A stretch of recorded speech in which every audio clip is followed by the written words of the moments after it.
Eh, Ujú, ya estamos listos. Claro, ¿Sí? entonces procedo a compartir. Un segundo, por favor. Un Bueno, si segundito. quieres te presento primero, ¿te parece bien? ¿Sí? Vale, adelante. Bueno, hola, buenos días a todos. Otra vez es día de ciclo de conferencias del norte de México y zonas anexas. Y como verán, pues bueno, nuestro invitado no va a hablar del norte como tal, pero sí de zonas anexas, que como les hemos dicho repetidamente, la idea de este espacio es que no veamos al norte como una zona aislada, sino que lo veamos como un área de, pues, de vinculación, de influencias, de contactos y en ese sentido, pues nuestro invitado nos va a dar una perspectiva de cómo se hacen investigaciones sobre un tema en particular. Bueno, no lo va a compartir, no se lo quiere spoilear y pues ya todos saben más o menos de qué trata. Y pues la idea es que escuchen su trabajo, que bueno, que vean, por ejemplo, qué metodologías se emplean en diferentes espacios y que quizá podamos adaptar estas metodologías para hacer investigación propia en nuestros contextos o si estamos haciendo algo parecido o digamos con ciertas tendencias, pues podamos contribuir en el desarrollo de investigaciones distintas. Bueno, como saben, este espacio se transmite en vivo. Entonces estamos como por dos canales. La gente que está conectada aquí en la sala puede hacer preguntas al final de la presentación de forma abierta o escribiéndolos en el chat o en el Facebook también pueden estar haciendo sus comentarios o sus preguntas y nosotros las vamos a leer para el doctor y pues bueno, déjenme se los presento. ¿Sí? Antes que nada, bueno, seguramente muchos de los que están aquí pues ya lo conocen, otros se metieron por la curiosidad de saber del tema y eso es genial. La idea es que es un espacio donde podemos disfrutar, aprender y pues como es un tiempo grande para escuchar, digamos, detalles de diferentes aspectos de la investigación, pues que podamos hacer preguntas, comentarios, incluso anécdotas de algunas cosas que pudiéramos conocer. Bueno, se los presento. Él es el magistrante Jorge Antonio Gamboa Velázquez, perdón. Es licenciado en Arqueología y magíster en Gestión del Patrimonio Cultural por la Universidad Nacional de Trujillo. Investigador RENACIT y docente en la UNASAM desde el 2012. Cuenta con diferentes publicaciones en revistas especializadas indexadas. Ha tratado en sus trabajos sobre las ocupaciones prehispánicas de Chavín de Huantar y el sitio Moche de Pañamarca, de Nepeña, la historia precolonial del Valle del Bajo de Santa y la arqueología de la Sierra de Ancash. Es autor de Archaeological Heritage in Modern Urban Landscape de Ancient Moche in Trujillo, Perú, que está publicado por en Nueva York y también de la publicación Los Andes Norcentrales de Perú que está publicado por el Museo de Berlín y también fue director de la Escuela Profesional de Arqueología de la UNASAM durante los años 2023 y 2024. Pues como ven, nuestro invitado tiene una amplia trayectoria y pues mucha investigación detrás y pues tendrá muchísimos datos súper interesantes para compartir con nosotros y es un honor para nosotros como espacio universitario que esté con nosotros, aunque sea. Sabemos que está muy lejos y que el horario es bien diferente y que, pues bueno, que estas plataformas acortan la distancia. Pues bienvenido y pues listos para disfrutar. Pues lo dejamos en este espacio. Muchas gracias, Adriana. Voy a proceder a compartir.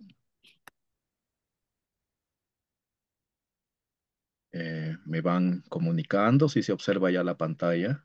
Sí, sí se observa. Ajá, ya está viéndose, pero está en como modo trabajo.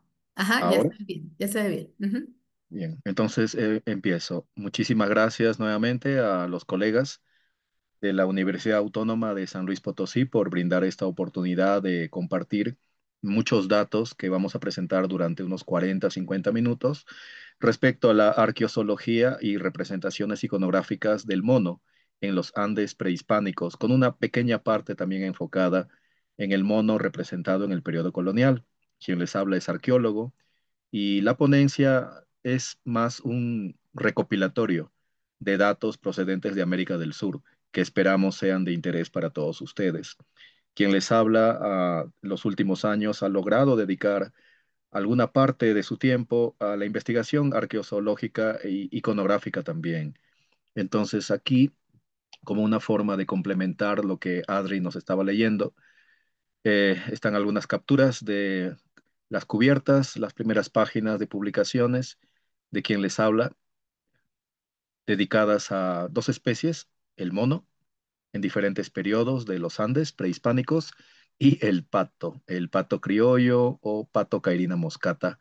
También he podido chequear un poquito su historia y su significado en el pasado y presente.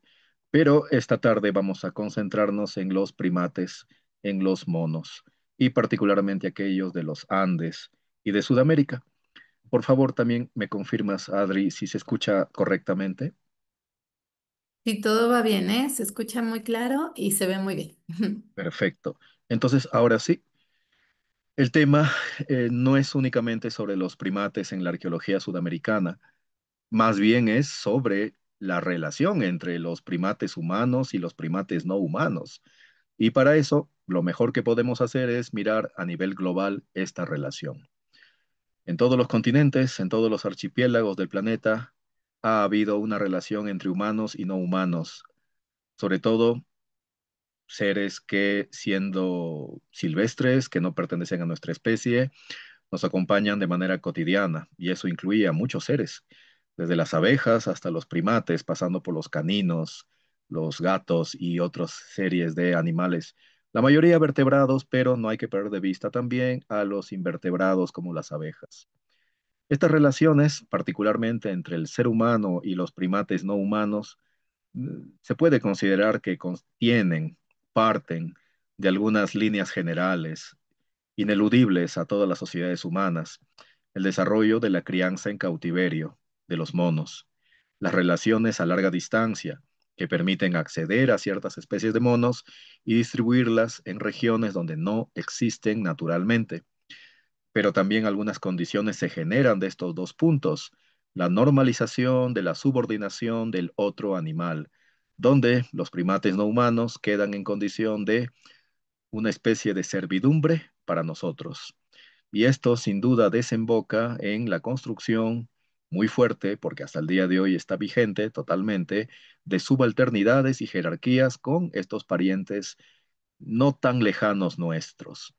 La relación entre primates humanos y no humanos aparece también en el llamado Viejo Mundo. Podrán ver ahí en la parte superior los murales de Akrotiri en el Mediterráneo Oriental. Esto corresponde a varios milenios antes de del inicio de nuestra era, y ahí aparecen algunas especies de primates, monos del llamado Viejo Mundo. También hay debate sobre su identificación exacta y siempre colocamos alguna bibliografía para quien tenga interés en ir directamente a la fuente primaria. Vamos avanzando. Todos sabemos que existen dos macrofamilias de primates en el mundo, en el planeta Tierra: los catarrinos, que están presentes en África, también en Asia, en algunas partes de Oceanía, pero que hasta antes del Pleistoceno han estado presentes también en algunas partes de Europa y el del puente terrestre entre Asia y Europa. Su distribución ha sido muy amplia, y de estos catarrinos, pues vamos a poder hablar muy poco esta tarde, aunque es un grupo sumamente interesante porque incluye los grandes simios con los cuales compartimos mucha afinidad genética y conductual, ¿no? Como los chimpancés, bononos, orangutanes y gorilas. Pero en el otro lado están los que habitan América, los platirrinos, que llegaron al continente sudamericano en algún momento y desde allí se expandieron en dirección al norte hasta alcanzar la parte sur de México. De ellos sí vamos a hablar bastante esta mañana y tarde. Sobre su origen en Sudamérica.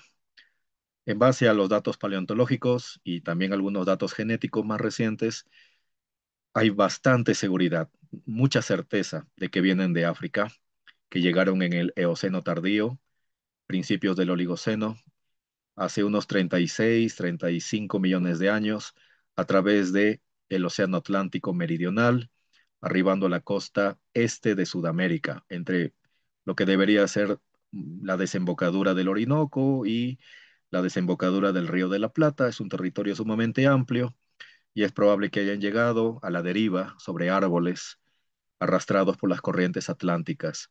Lo cierto es que aparecen en Sudamérica se diversifican conforme la Amazonía se constituye en un sistema hidrográfico de gran magnitud. Aquellos que están al norte y al sur de la Amazonía se van diversificando mucho más. Hay una división intraespecífica cada vez mayor en estos 30 millones de años de evolución o más. Cruzan el istmo del Darién y terminan llegando a la parte sur de México en algún momento ya previo a la colonización humana del continente americano. Esta población y diversificación es un tema apasionante porque los habitantes primates de Sudamérica y parte de Centroamérica y Mesoamérica son el día de hoy objeto de mucha atención científica y social, por lo que vamos a ver al final de la ponencia. Pero también han sido objeto de interés en época precolombina y de manera muy profunda y muy diversa también. De eso es lo que más vamos a tratar a continuación. Y estos mapas son para que el observador se familiarice más con el territorio sudamericano y peruano, del cual vamos a tratar en extenso. El territorio sudamericano tiene grandes cuencas que mayormente desembocan en el Atlántico, la del río Magdalena en el Caribe, Orinoco también, Amazonas en el Atlántico y la gran cuenca del río de la Plata en el Atlántico Sur, que fueron áreas pobladas por estos primates africanos primigenios. Y en el otro lado de la diapositiva, para que nos familiaricemos, una parte del Perú con sus principales ciudades en la zona norte y central, y en verde y amarillo el área amazónica, en colores rojizos el área andina y en amarillo en el costado del Océano Pacífico, al oeste la franja desértica del territorio peruano. Los primates sudamericanos han habitado solamente la región amazónica y una pequeña parte del bosque tumbesino. Ustedes pueden ver allí en la parte superior aparece el departamento de Tumbes, que es limítrofe con Ecuador, y entre la zona del Guayas y Tumbes hay bosques donde sí hay algunas especies de primates muy afines a los de la Amazonía ecuatoriana, peruana y colombiana. Vamos a proseguir.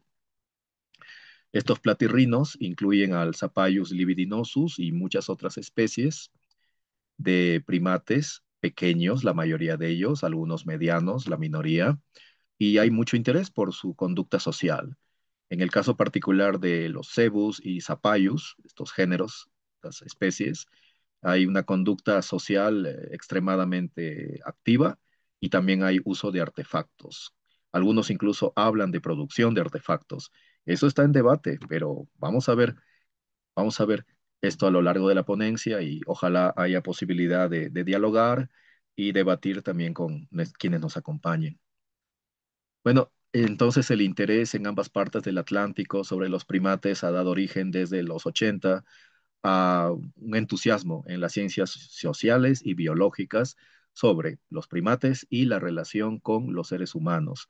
Ha surgido a partir de los 90 este rico campo de investigación, la etnoprimatología. Aquí podemos ver una serie de carátulas de revistas, de libros enfocados en el tema primate, en la relación primates no humanos y humanos, algunos casos de Sudamérica y Mesoamérica, Centroamérica, el área neotropical, pero hay muchas publicaciones, ya debe alcanzarse varios centenares de trabajos, pero la mayoría sí hay que reconocer están en idiomas como inglés especialmente. Pero esta preocupación e interés académico es bienvenido. Hay muchos trabajos que datan de los últimos 10 años dedicados a la etnoprimatología, pero también a la arqueoprimatología, a la relación en el pasado con los primates.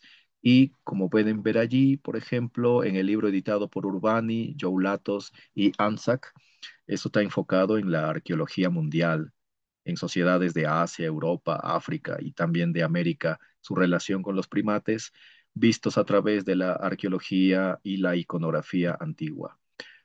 Entonces, este es un campo muy amplio que por suerte llega a nosotros cada vez más rápidamente a través del Internet, más que de las publicaciones físicas, y creo que en México seguramente hay un interés compartido con el tema etnoprimatólogo y arqueoprimatólogo. Y para el caso particular también de los primates, hay bastante atención en páginas web, como la de Garrido Bautista, ¿no? De una universidad española que también tiene bastante que decirnos a través de la web sobre la investigación científica y la divulgación de esa investigación a todos los seres humanos. Hay bastante publicación, hay solamente algunas referencias. Quien desee posteriormente podría también acceder a estas y desarrollar un interesante campo de investigación. Eh, Desde los 80, entonces, se comienzan a perfilar posiciones teóricas dentro de la antropología, arqueología y biología de una manera muy especial. Este ensamble crea una formación interdisciplinaria potentísima donde van a asentarse algunas posiciones, como el animismo, el perspectivismo y la etnología multiespecies.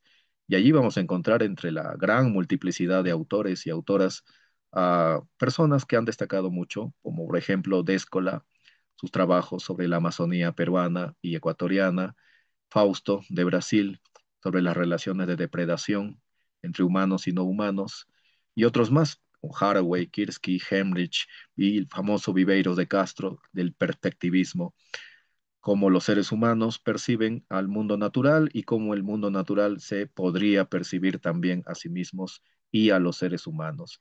El giro ontológico que seguramente muchos ya reconocen en esta literatura.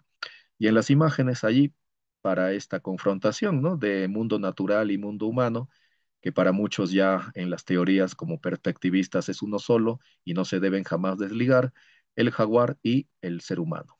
En este caso, el señor, un poblador Ashuar de la selva ecuatoriana, con sus rasgos culturales vigentes hasta el día de hoy. Pero habíamos ofrecido hablar de la arqueología prehispánica andina y su relación con los primates, y es allí donde debemos concentrarnos. El periodo de ocupación humana de los Andes peruanos inicia alrededor de 11.000 antes de Cristo. La mayoría de evidencias recaen en 10.000 antes de Cristo, es decir, el final del Pleistoceno y principios del Holoceno. La costa peruana habría sido un poco más ancha en ese tiempo.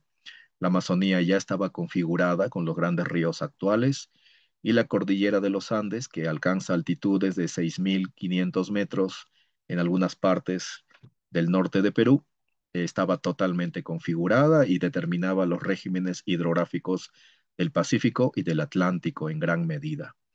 En este espacio geográfico multidiverso, donde hay desiertos colindantes con cordilleras y con selvas inundables y bosques secos, es que la cultura humana se desarrolla con prontitud.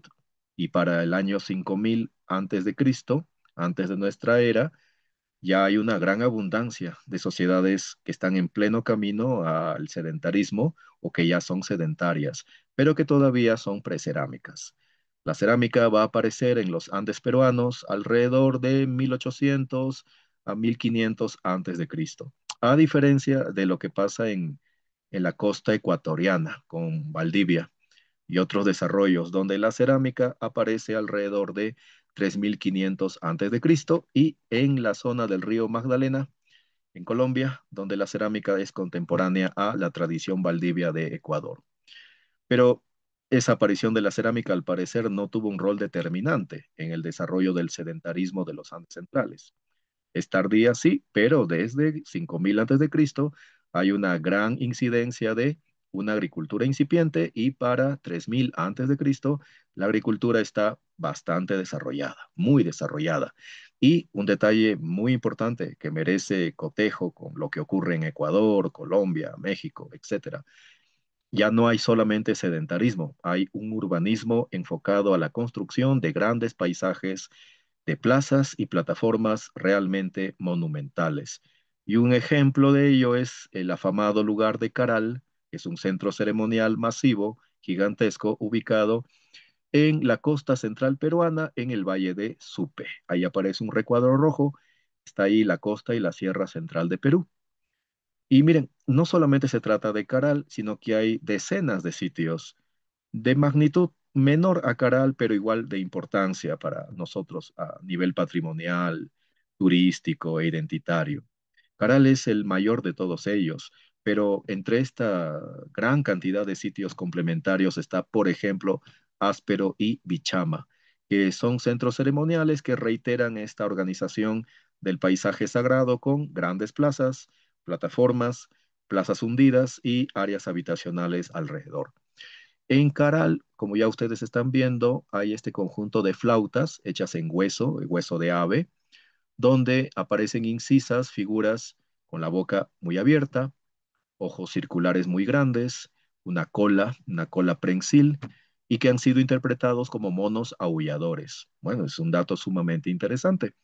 Esto ha sido datado entre aproximadamente 3000 y 2000 antes de Cristo. Pero en el sitio cercano de Áspero, que está junto al Océano Pacífico, hay estos alfileres de hueso, aparentemente propios de una vestimenta femenina, donde las figuras, aunque muy estilizadas, también han sido identificadas por el equipo liderado por la doctora Ruth Shadi, peruana, como figuras de monos, una vez más. Entonces, si bien no se han reportado hasta ahora restos óseos de mono, sí se han reportado sus representaciones iconográficas entre 3000 y 2000 antes de Cristo en la costa central peruana. Vamos a proseguir. En el sitio de Bichama, que también es investigado por la Unidad Ejecutora Caral del Ministerio de Cultura del Perú, un órgano del Estado peruano enfocado en la cultura y el patrimonio arqueológico, han aparecido otras evidencias, como por ejemplo relieves de barro, ¿no? Con estas figuras antropomórficas, entierros humanos muy bien preservados, cestería muy avanzada, realmente muy compleja. No hay cerámica sino hasta 1600 antes de Cristo para esta zona, pero precisamente este año se ha encontrado en uno de los entierros femeninos de Bichama un pico de tucán, y eso sí es una evidencia arqueozoológica que nos habla de contactos con la Amazonía, pero ¿con cuál parte de la Amazonía? Eso aún no conocemos. Pero definitivamente hay evidencia precerámica tardía a nivel de restos óseos y representación iconográfica de contacto muy, muy fuerte entre las zonas costeras y la Amazonía sudamericana, aquí en Perú. En estas magníficas representaciones de arcilla cruda, de Bichama, Áspero, Caral y otros lugares investigados por la unidad Caral, pues hay una ventana abierta hacia las representaciones simbólicas, el género, la identidad, los principios de autoridad de estas sociedades. Aparentemente hay una complementariedad entre varones y mujeres muy dinámica en esta sociedad, pero ya ellos van a continuar evolucionando socioeconómicamente, y a partir del primer milenio antes de Cristo, con la introducción de la cerámica, hay el paso a otros niveles de organización social, ciertamente distintos a los que primaban en este momento en el precerámico tardío de Caral y el resto de los Andes centrales. Pero más al norte, en el recuadro rojo que corresponde a la región de Lambayeque y áreas vecinas, donde está para muchos el famoso reconocido sitio de Zipán, hay un templo que es tan antiguo como Caral, entre 3000 y 1600 antes de Cristo. El sitio se llama Ventarrón, en la región lambayecana. La investigación fue encabezada por el arqueólogo Ignacio Alba, quien aparece allí en una de las fotos. Se ha diagnosticado una sucesión muy compleja de plazas y templos superpuestos. La tecnología constructiva es distinta a la de Caral. Hay bastantes diferencias en técnicas y procedimientos arquitectónicos, pero lo más interesante es que hay una riqueza arqueozoológica en Ventarrón.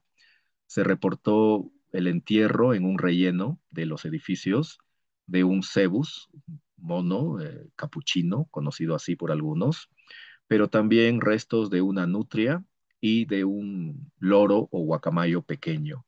Esos restos son preservados en Lambayeque por el Ministerio de Cultura. Sin duda, es de interés para muchos esta incidencia de especies amazónicas, ¿no? Mamíferos acuáticos, aves y lo que nos interesa, los primates, están presentes en un templo de la costa norte del Perú. Y en la parte sur, en Caral y Bichama, están presentes, como ya hemos indicado, también. Estamos aquí en el lapso entre 3000 y 1600 antes de Cristo. Ahora, no solamente podemos mirar los Andes peruanos, también hay una evidencia para hallazgos de restos de mono en Venezuela. Y eso corresponde al trabajo de arqueólogos y geólogos venezolanos en la década del 70. Sus hallazgos han sido reanalizados por Urbani y Gil más recientemente.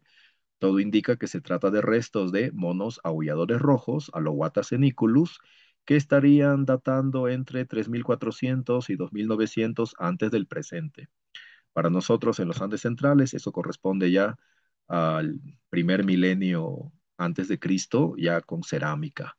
Estas investigaciones venezolanas pues nos abren los ojos a que hay que mirar mucho más allá de la zona andina para observar esta relación temprana, precolonial entre seres humanos y primates no humanos.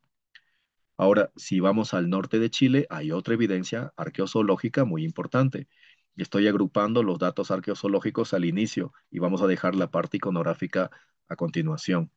En la zona de Arica, en la frontera, cerca a la frontera con Perú, en el norte desértico chileno, en el valle de Azapa, Iván Muñoz reportó en los 80 un entierro humano, ahí pueden ver el fardo funerario, y entre las asociaciones un primate, los restos momificados de un alohuata, un mono aullador rojo. Esto ha sido republicado por Iván Muñoz en el 2017, entonces es un dato que nuevamente nos lleva más allá de los Andes centrales, mirar más allá de los territorios donde actualmente estamos, ¿no? En Perú, sino observar lo que ocurre entre Venezuela, Chile y Argentina resulta muy importante para esto. Y entonces comenzamos a ver que hay restos arqueozoológicos en varias regiones y eso se complementa con lo que voy a mostrar a continuación, que es el hallazgo de otro cuerpo de primate precolonial, precolombino, pero esta vez en la costa central peruana, en el centro ceremonial y político de Pachacámac. Para muchos esto debe sonar conocido. Pachacamac fue un santuario importantísimo en época prehispánica tardía, se convirtió en uno de los centros políticos, ceremoniales y demográficos más importantes de la época inca o Tahuantinsuyo, y el arqueólogo Peter Ikut allí hace algunas décadas excavó una plataforma pequeña realmente en comparación a otras gigantescas edificaciones de Pachacamac y encontró una ofrenda fundacional, el fardo de un pequeño mono que ha sido identificado como otro cebus, un mono machín o capuchino.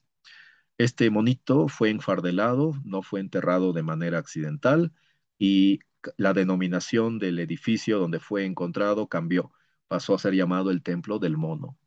Además del mono enterrado allí, había otras ofrendas como semillas de la selva y conchas del Ecuador, cuyes, una especie de roedor doméstico característico de los Andes, eran ofrendas fundacionales, al parecer, a la dedicación inicial de este templo de adobe llamado ahora el Templo del Mono.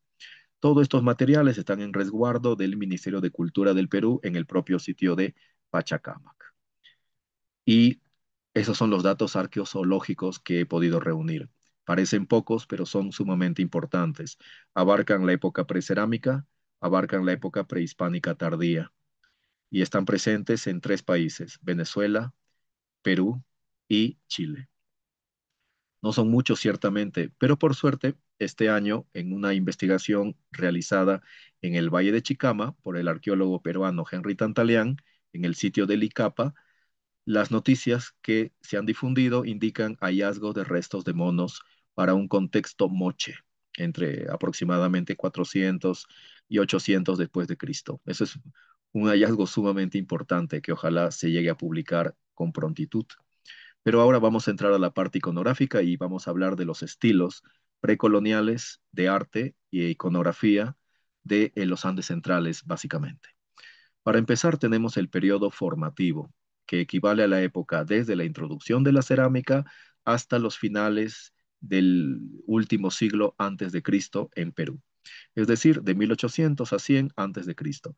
Para esta época formativa destaca este lugar Chavín de Guántar, que muchos colegas mexicanos recordarán o habrán visitado personalmente. Es un conjunto de plataformas, plazas, galerías subterráneas ubicadas en la sierra del departamento de Ancash a 3.200 metros de altitud, famoso por su oráculo de el llamado lanzón, que es un monolito vertical muy grande que está en el centro de las galerías subterráneas de este centro, Chavín de Huántar. Algunas de las cabezas escultóricas en piedra de Chavín de Huántar han sido identificadas como seres con atributos de mono, como la que vemos allí en la pantalla, ¿no? Y recuerden mucho este rasgo, la frente triangular, va a aparecer en otros estilos también, como un atributo del mono en los estilos andinos. Pero este ser, que podría tener algunos atributos de mono, también presenta rasgos seguramente más compatibles con felinos como jaguares o felinos de la sierra.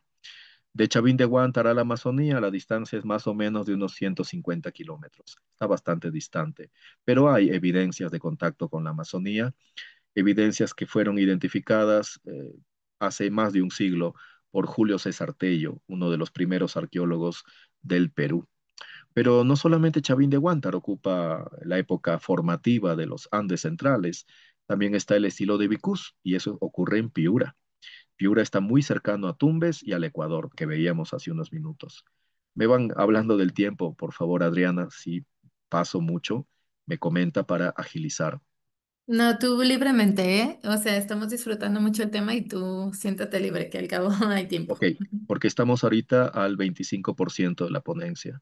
Sí, Bien, tranquilo. este estilo Vicus tiene una característica, es muy escultórico, su cerámica hace mucho uso de la pintura negativa, hay abundancia de vasijas silbato, y con Vicus, bueno, que estamos en el norte peruano, muy cerca de la frontera con Ecuador, se comienza a detectar precisamente vínculos muy fuertes con Ecuador y el área intermedia, que llega hasta aproximadamente Panamá o Nicaragua, por ejemplo, en la técnica de la pintura negativa. Pero ese campo de los contactos entre el área intermedia o centroamericana y el norte de Perú, bueno, creo que ahora hay bastante debate e interés, eso es positivo, especialmente ese interés viene desde México, más que del área andina, por investigadores de historia del arte y arqueología mexicanos. Y ojalá encontremos pronto, ¿no? Luces sobre las causas de esas similitudes culturales tan tempranas. Entonces los bicús también parecen que están representando al mono en su cerámica. Y como ven allí, son figuras muy estilizadas, muy difícil tratar de identificar la especie. Pero de bicús vamos a pasar a otra diapositiva y unos siglos antes de Vicús, en la época contemporánea con Chavín de Huántar, que es serrano, es una cultura altoandina, en el norte de Perú, entre Piura, Lambayeque, La Libertad y la costa de Ancash, se desarrolló una tradición cultural y artística muy importante, que es Cupisnique. Vicús es un poco tardío en relación a Cupisnique.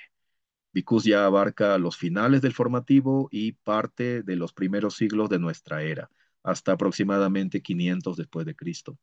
Cupisnique es netamente formativo, de 1600 a 500 antes de Cristo.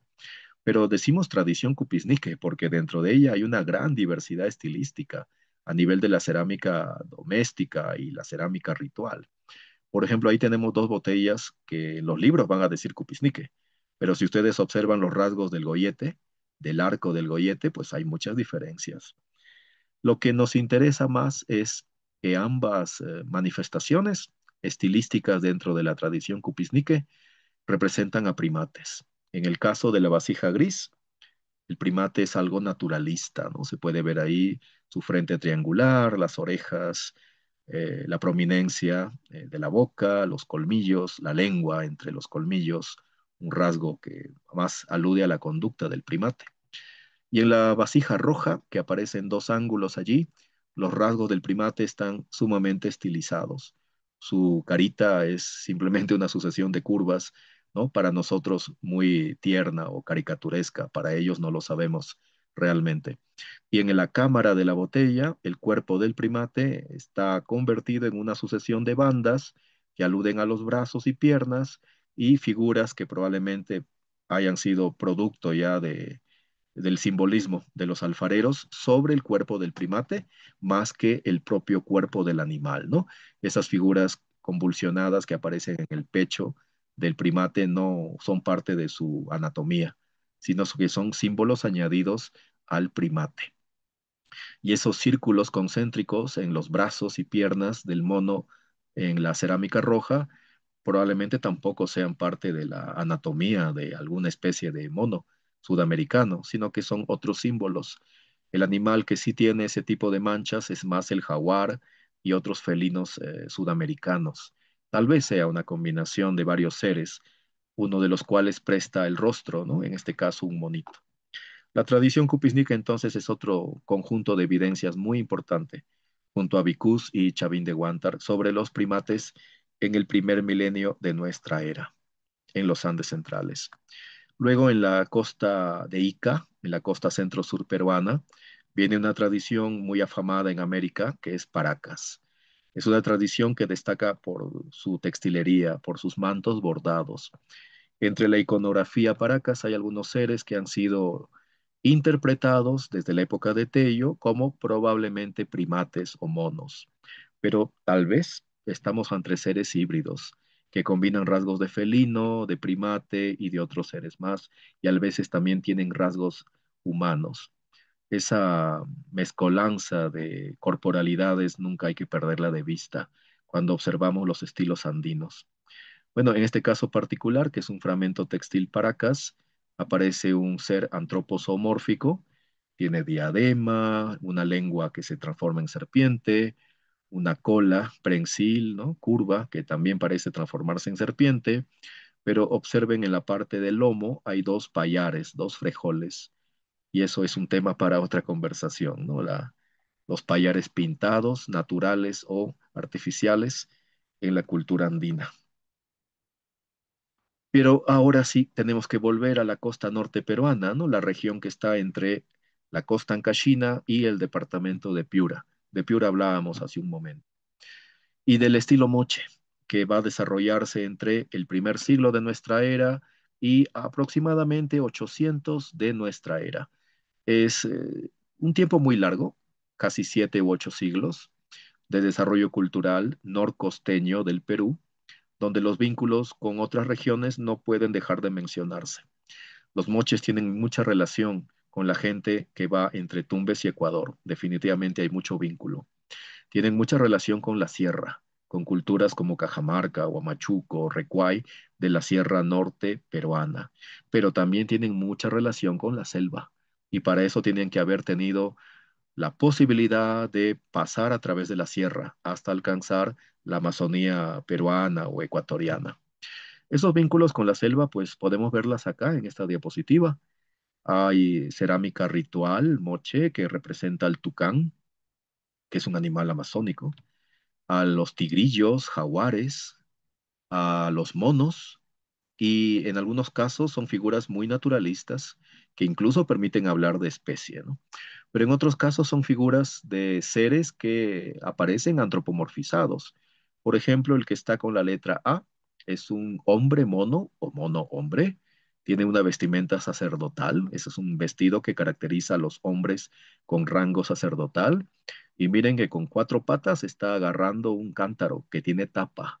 Un cántaro que debe haber servido de acuerdo a las evidencias arqueológicas y etnográficas, para almacenar la chicha, que es una bebida alcohólica hecha de maíz. Y en la figura B, esta vasija de perfil, aparece un hombre también con vestimenta sacerdotal y el tocado, el gorro que lleva, tiene el cuerpo de un mono. Allí se ve la cabeza, ¿no? Con la frente de perfil triangular y las patitas, orejas de nuestro mono. Ahora, quisiera que miren por un momento la figura D. Es una figura que corresponde a la vasija moche que representa un mono en el Museo de Arqueología de la Universidad Nacional de Trujillo, en la ciudad del mismo nombre. Tenemos ahí la frente triangular, las orejas prominentes, la nariz pequeña, la boca muy prominente también. Pero estos rasgos se confunden un poco con los rasgos de un niño. De eso podemos debatir al final de la presentación. En las manos, el personaje lleva un plato con algunos granos allí. Estas figuras de primates naturalistas, estilizados, son muy recurrentes en Moche. Por eso el hallazgo del equipo de Henry Tantaleán en Licapa, en el Valle de Chicama, tienen tanta importancia el día de hoy, pues serían el primer hallazgo conocido en la actualidad de restos de primate en el registro arqueozoológico Moche. Pero la iconografía Moche presenta posiblemente millares de casos de representación de seres amazónicos, principalmente de monos. Vamos a continuar. Esta vasija que está en el Museo Británico, este cántaro grande, pues nos muestra a otro sacerdote. Los sacerdotes no tienen cascos cónicos, no llevan armas, lo que llevan son turbantes, gorros con mucha tela, capas, vestimenta muy, muy decorada, pero siempre muy amplia. Llevan también pintura facial y algunos de ellos, como ya hemos estado mirando, sus gorros traen el cuerpo de uno o dos primates posiblemente con partes momificadas, ¿no? Taxidermizadas, de monos verdaderos y en otros casos con recreaciones en metal, madera, cuero, etcétera. Pero este caso es muy peculiar porque el tocado, el turbante o gorro de este sacerdote moche, presenta dos primates, ¿no? Allí, que están formando parte de su atavío. También en el Museo Británico aparecen estas vasijas moche, son moche tardío, entre 400 y 800 de nuestra era. En el caso de la derecha aparece un hombre mono o mono hombre con una bolsa sujetada al cuello, lo que en los Andes se llama en quechua una chuspa, y en una de las manos tiene granos, una vez más, tiene alimento, la otra mano está libre. Vean ustedes que tiene la lengua sobresaliente, tiene aretes, un rasgo añadido a los monos, incluso cuando son naturalistas, les pueden añadir aretes en las orejas. Y en la vasija de la izquierda, vean que aparecen dos monos a los lados de dos hombres con vestimenta de tipo sacerdotal. Entonces hay una relación sin duda evidente entre sacerdocio y los contactos con la selva. Y los monos son significadores de esa relación. Permiten identificar algunas cosas adicionales a su apariencia primaria. Posiblemente tenga relación con el valor de la Amazonía para los pueblos de la sierra y la costa como la región donde nace el sol, la región productora de coca, entre otras regiones, es la que más produce coca hasta el día de hoy, una región también con ríos auríferos, en fin, una serie de valencias que discutiremos en unos minutos más adelante. Vamos a proseguir para que no nos gane el tiempo. Otra vasija donde aparece el mono con vestimenta humanizada, hablar de la antropomorfización aquí es casi inútil. El mono ya de por sí es un ser antropomorfo en su totalidad. Aquí lo que hacen es añadirle vestimenta, ponerle un fruto en la mano, colocarle los aretes en las orejas, pero el resto de su corporalidad es poco cambiada realmente en el arte moche. Aquí hay otro collage de imágenes donde vemos el mono, es un ser voraz, ¿no? Siempre aparece con algo para comer y como decíamos, los aretes tienen un valor importante en la representación moche del mono. Estos aretes aparecen en el costado de la derecha por seres que son netamente humanos y que han sido identificados desde el siglo XX por los iconógrafos andinos como gente de la sierra, representada por los moche gente de las tierras altas del norte peruano. Algunos arqueólogos señalan que podrían ser del grupo Recuay, de la Sierra de Ancash, donde me encuentro en este momento, pero es probable que también hayan gente de otras etnias, como Huamachuco, Cajamarca, etcétera. Pero la cosa es que esta gente de la sierra lleva con frecuencia aretes circulares, y los monos también. No son orejeras, sino aretes, lo que comparten tanto los primates como los habitantes de la sierra en la iconografía de sus vecinos, socios y enemigos, los mochicas de la costa norte. Ahora, luego van a ver en la parte inferior un ser cadavérico, ahí se pueden ver las costillas prominentes, la cara descarnada. Hay otras representaciones donde los monos están vinculados con la muerte para los moche, donde los monos y los seres cadavéricos comparten atributos de vestimenta, presencia de aretes, el rostro con la nariz muy pequeña, la boca prominente, etcétera. Así como hay relación para los moche entre los monos y la Sierra Norte, también hay relación entre los primates no humanos y la muerte. Y por último, en este collage pueden ver una mujer que está con una carga en la espalda y unos alfileres en los hombros. También ellos han representado bastante a las mujeres de la Sierra Norte del Perú. Entonces, la cerámica moche en una buena proporción representa a gente no moche, mayormente de la Sierra Norte, pero esperemos sea así. Podrían haber representado también algunas personas de la selva que están llegando hasta la costa norteña. Pero ahora tenemos que dejar Moche y las partes norte del Perú y llegar hasta la cuenca del Titicaca. Allí, en la parte sur de la cuenca del Titicaca, está el gran centro de Tiahuanaco, cuyo apogeo ocurrió entre 600 y 1000 de nuestra era. Creo que todos hemos oído hablar de Tiahuanaco en algún momento. Hay un hallazgo importantísimo de un equipo finlandés-boliviano, encabezado por Jedu Sagárnaga y colegas finlandeses, hace ya casi 20 años en la isla de Pariti. En esa isla se encontraron pozos de ofrendas hechos por gente tiahuanaco, aproximadamente 600 a 700 de nuestra era. Entre los centenares de vasijas de Pariti del estilo tiahuanaco hay representaciones de monos. Podemos ver ahí un mono en el borde de una vasija con los labios prensados, como si estuviera besando o silbando, y esa extraordinaria representación realista de un mono en el lado izquierdo en otra vasija tiahuanaco de Pariti. Bueno, no es nada raro esto porque Tiahuanaco ya está a solamente unos 80 kilómetros de las cabeceras de la selva boliviana, así que debieron haber tenido un contacto bastante frecuente con la Amazonía boliviana. Pero el estilo tiahuanaco se expande mucho, llega hasta el norte de Chile, el noroeste argentino, el sur de Perú, y se empalma en Perú con un grupo sociocultural importantísimo, los Wari. Los Wari tienen su centro en Ayacucho. Ahí aparecen los números en el mapa. En Ayacucho, en la Sierra Central de Perú, a partir de 600 de nuestra era, los Waris se expanden, llegan a tener contacto con los Moche, con los Recuay, con los Nazcas, y nos van a dejar un riquísimo registro que algunos arqueólogos identifican como propios de un estado imperial, con 3 niveles de asentamiento, con ciudades, un urbanismo muy desarrollado, ya no solamente ceremonial, sino sobre todo habitacional y productivo, con imágenes de guerra muy frecuente, no tanta como entre los moches ciertamente, pero bastante frecuente, y ellos también van a tener interacción con la selva. Hay un sitio en la selva de Cusco, ¿no? Al norte del número 2 en nuestro mapa, donde los arqueólogos peruanos encontraron hace 15 años una tumba muy importante de la gente Wari en ceja de selva, ¿no? En las cabeceras de la Amazonía cusqueña. Ese es el señor de Vilcabamba. Ese es un tema que por suerte ya está publicado por el arqueólogo peruano Fonseca. Pero en la zona del Recuadro, ya yéndonos a la costa norcentral de Perú, en la región sur de Ancash, cerca a la frontera con Caral y la costa de Lima, aparece el Valle de Guarmey, un valle relativamente pequeño, donde arqueólogos polacos y peruanos han reportado en la última década importantes contextos funerarios Wari.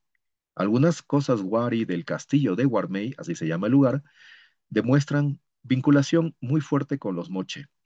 Pero los estudios de Milos Giers, Patricia Pratska, el arqueólogo peruano Pimentel, que forma parte de este magnífico equipo de investigación, indican que el motor cultural del sitio Castillo de Guarmey es Wari, ideológicamente y tecnológicamente.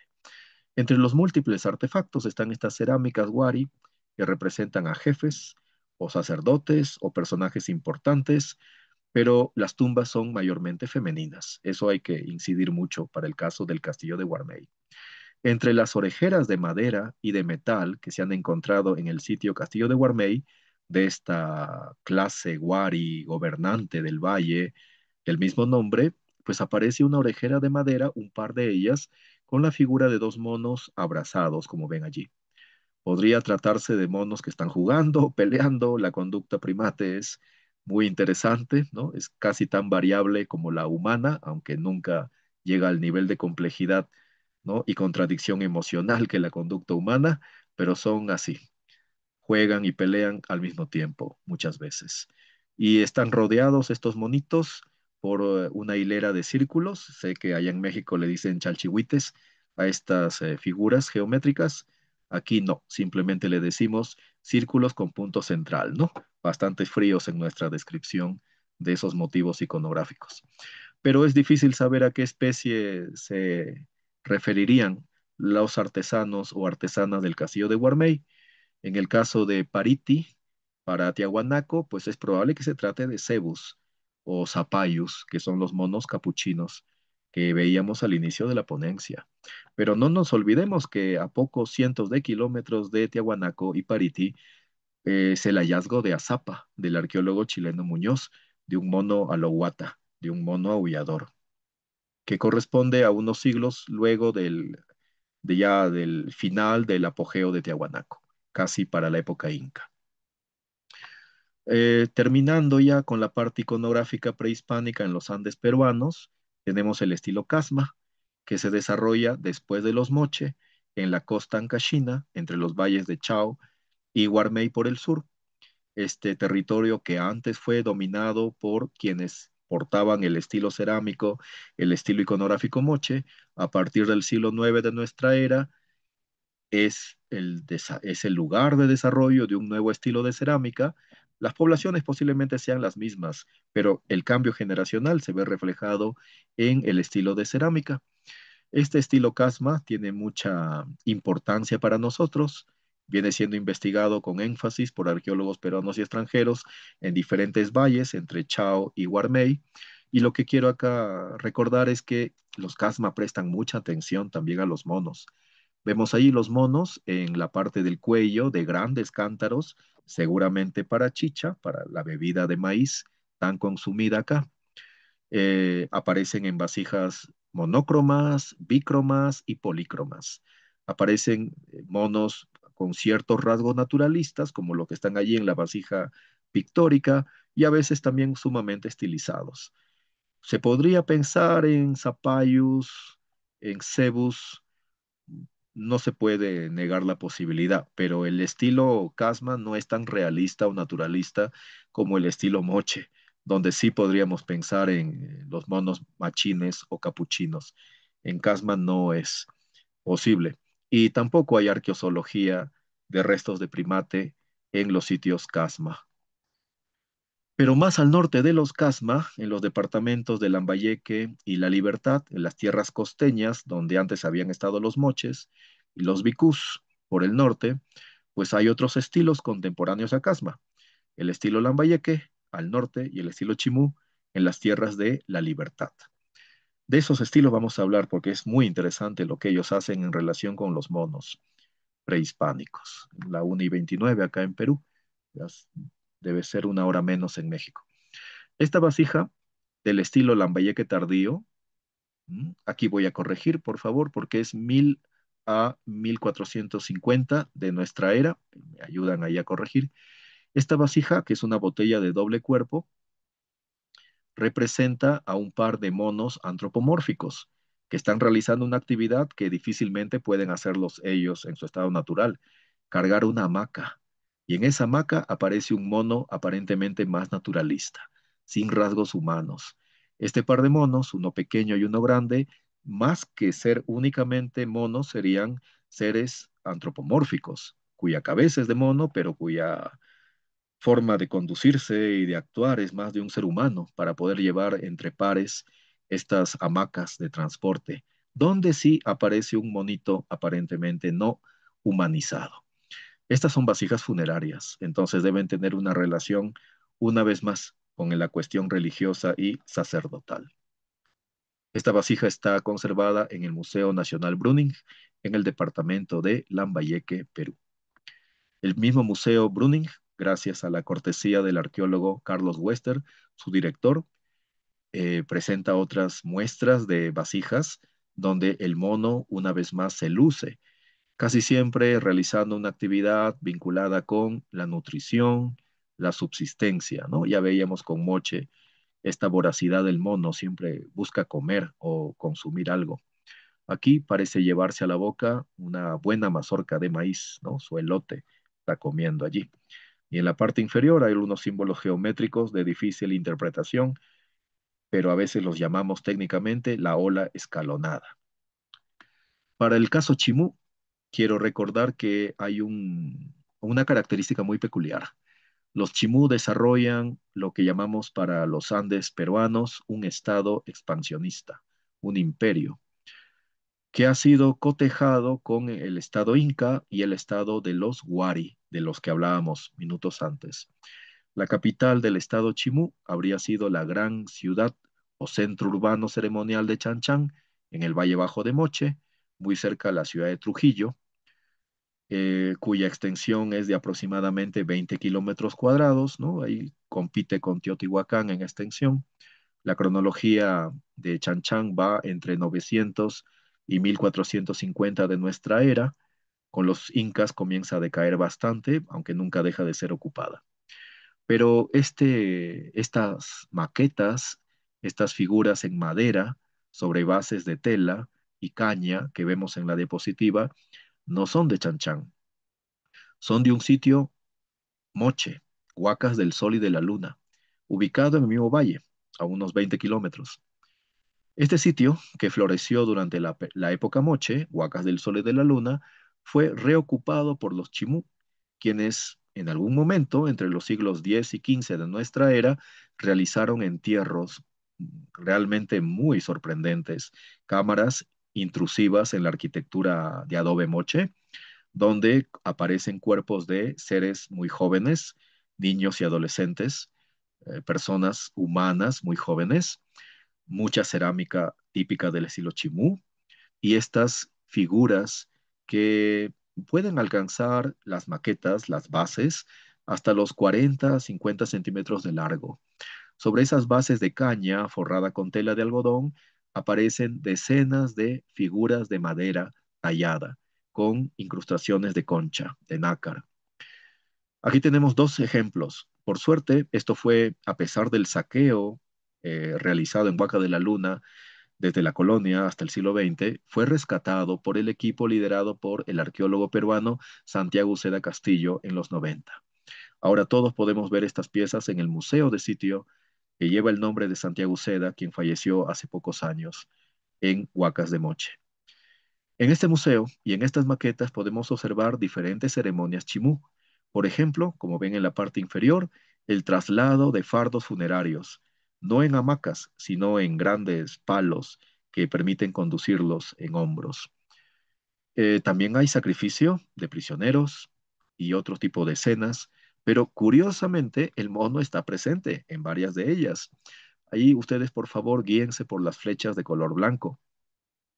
En la parte posterior de cada escena de traslado de un fardo funerario, aparece un hombre que está cargando un monito en su espalda. Eso se puede ver mejor en la parte superior de los dibujos a blanco y negro. Este hombre, más pequeño que los cargadores, que aquellos que integran la comitiva al centro y adelante, este hombre sabemos que es masculino por su vestimenta, lleva en la parte de la espalda un mono naturalista que está sujetado, él mismo se sujeta a los hombros y cabeza de su portador.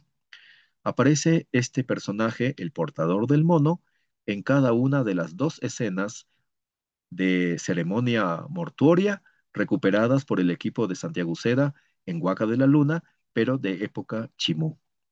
Muy cerca a este portador del mono aparece el portador de una botella. Ese es el dibujo en blanco y negro en la parte inferior. Esta es una botella de hace estribo que vamos a ver a continuación. Y parece ser que es un símbolo a consumir chicha, a participar en las ceremonias funerarias, donde se va a consumir chicha y se va a realizar un festejo funerario. Pero el mono está allí presente, ¿no? Eso es algo muy, muy peculiar, pero no debe sorprendernos si recordamos lo que vemos desde Vicús en adelante. En el mismo estilo Chimú aparecen estos monitos representados junto a templos, no viviendas, sino espacios rituales, característicos con este techo puntiagudo. Ahí está el mono llevando algo en la mano. Nos hace recordar el hallazgo de Peter y Kut en Pachacamac, de esta ofrenda fundacional, ¿no? O dedicatoria de un mono enfardelado. Bueno, parece ser que los Chimú también han representado al mono en metal, en plata, como aparece en la cubierta de esta publicación de Urbani y sus colegas dedicada a la arqueoprimatología mundial. El estilo Chancay. El estilo Chancay es característico de la costa del centro peruano, al sur de los Chimú y Casma. Destaca mucho por su textilería y hay una amplia diversidad de técnicas textiles. Por ejemplo, tenemos los tapices. En el lado de la izquierda tenemos un tapiz Chancay. Ustedes ya reconocerán que allí, bamboleando, se aparecen figuras de monos en rojo. Son reconocibles como tales por sus atributos primarios, ¿no? La cabeza con frente triangular, las extremidades muy largas, las orejas prominentes, aunque curiosamente la cola a veces no es tan visible, como si fuera un ser humano más que un mono de Sudamérica. Y en la tela que está al costado, en el textil de la técnica de gasa, aparece un ser de cola enroscada, ¿no? Que podría ser una vez más el mono. Hay otros seres de cola enroscada allí, pero que tienen el hocico largo y que por lo tanto no deben ser monos. Pero hay un rasgo que hasta ahora no hemos mencionado y que permite pensar en la tela de la técnica de la gasa, en que se trata del mono y no de otro animal. Observen, espero que el cursor se pueda ver para ustedes. Observen que del cuello del animal de cola enroscada y cabeza redondeada, del cuello sale una línea que no es la lengua, es una soga que permite sostener al animal, evitar que se escape. Esa soga podría ser un atributo del mono en el estilo Chancay, como lo ocurre en el estilo Chimú, que ahora quiero presentarles nuevamente. Este contexto de Farfán en el valle de Jequetepeque, en el territorio Chimú, casi ya llegando al territorio lambayecano, excavado por la ahora fallecida arqueóloga estadounidense Carol Mackey, de gran aportes a la arqueología andina. Esta tumba múltiple reportó cuerpos de mujeres jóvenes y adultas, y algunas muy adultas, para la época chimuinca, es decir, el tiempo que va de 1450 a 1532 de nuestra era en el Perú. Entre estas materiales asociados a solamente mujeres, ningún varón, aparecieron restos de llama, objetos de metal, muchos objetos de metal, restos de infantes, neonatos, semillas de la selva, como pueden ver ahí en la parte inferior, muchas conchas espondylus de los mares cálidos de Ecuador y la costa colombiana, abundancia de plumas de aves de la selva y botellas de cerámica, como la botella de acestribo que podemos ver en el lado derecho, o el cántaro en el lado derecho superior. Y estas botellas y cántaros, otra vez el mono presente, de manera muy estilizada para variar un poco. En la botella, el mono está en la base del gollete. Quisiera que ahí puedan mirar un momento. Es un mono muy pequeño, en la base del pico de el asa gollete de esta vasija negra. Y en el cántaro, el mono está más grande, aparece con sus cuatro extremidades, la cola curva y la cabeza a un costado del gollete. Son vasijas funerarias, ¿no? El mono vinculado con la muerte, ya lo mencionábamos para los moche. El mono vinculado con el sol es algo que quisiéramos discutir luego. Durante la época de dominio inca, así como en Farfán y en los hallazgos de Carol Maki, tenemos en la costa central del Perú, cerca a la capital, a veces en plena capital, la ciudad de Lima, muchas evidencias de fuerte presencia incaica. En el caso de Huaca Santa Cruz, el arqueólogo peruano Miguel Cornejo, hace ya varias décadas, reportó diferentes materiales. En este caso sería Ichma, Inca.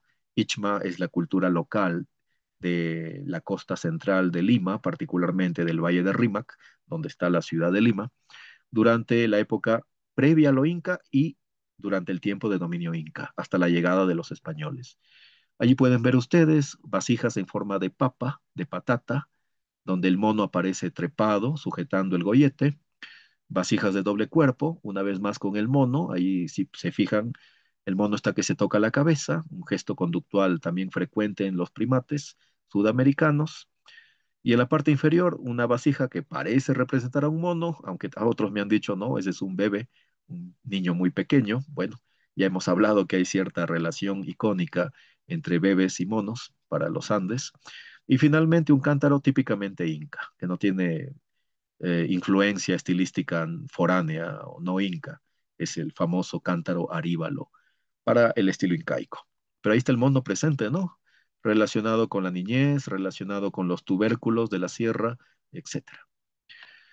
En la misma zona de Lima, de la capital peruana, en la costa desértica del centro del Perú, hay estas piezas de metal de época incaica, del estilo Ichma Inca, donde aparecen peces, aves marítimas, felinos, pero también aparece nuestro mono, allí con un fruto en la mano, ¿no? Siempre voraz el mono, presto a consumir y posiblemente ser consumido también.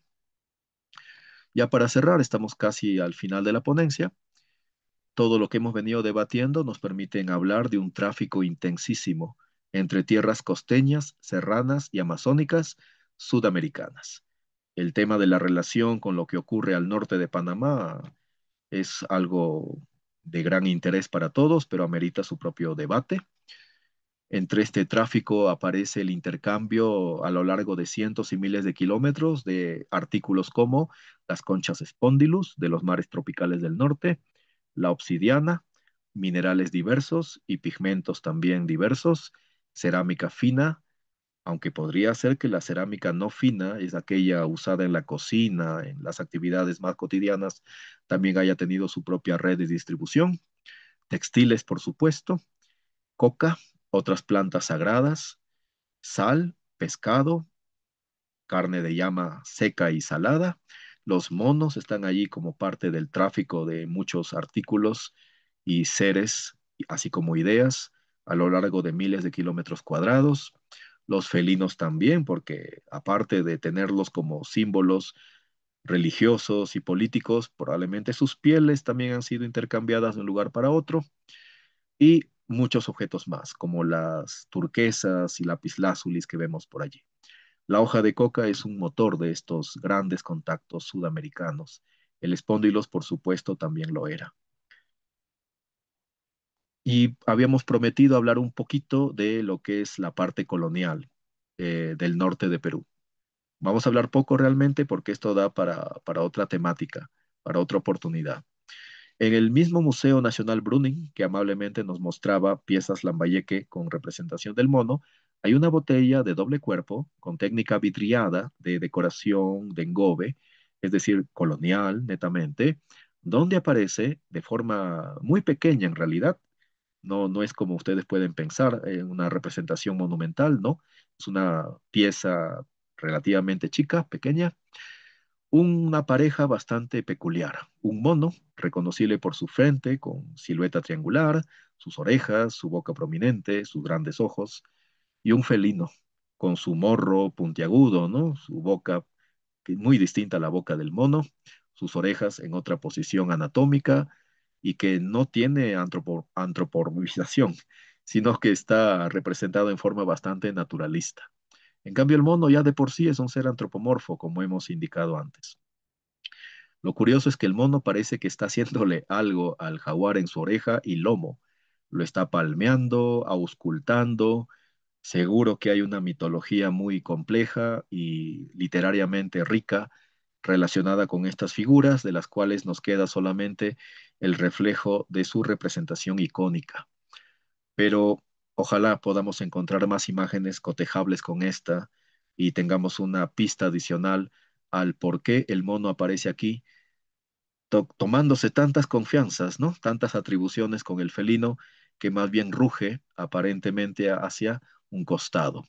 Esta vasija maravillosa de la costa norte peruana, sin un contexto conocido, pero preservada por suerte en los museos del Estado peruano, como el Museo Brüning, es una pista de lo que durante el periodo colonial, después de 1532, se siguió pensando sobre la relación entre la humanidad y los primates, los monos. Para la época inca, pero más ciertamente para la época colonial temprana, el afamado cronista Felipe Guamampoma de Ayala, hacia 1615, es decir, ya casi 80 años después de la llegada de los españoles a Cajamarca y los Andes, siguió representando al mono, pero esta vez de una manera adecuada a los cánones artísticos europeos de la Alta Edad Media y el Renacimiento. En un costado podemos ver al mono, en- aparece con una soga, eso habíamos considerado, ¿no? Anteriormente, la soga como parte de un atributo del mono. esta vez no en el cuello, sino sujetada a su cintura, y una dama de la nobleza inca, ¿no? Está allí con un pajarito en la mano, y en el otro lado un guacamayo que está mirando a la dama. En el otro lado, la dama central, la mujer noble andina en el centro, no tiene estos acompañantes no humanos, sino a dos pequeñas mujeres que están interactuando con ella, dialogando, sosteniendo su abanico o sombrilla, que son atributos del poder de la nobleza inca o cusqueña. Entonces, Guamampoma nos da otra pista sobre el mono en el periodo colonial, aunque las referencias de Guamampoma son a la época inmediatamente antes de los españoles, pero él está representando lo que veía durante su tiempo en los primeros años del siglo XVII.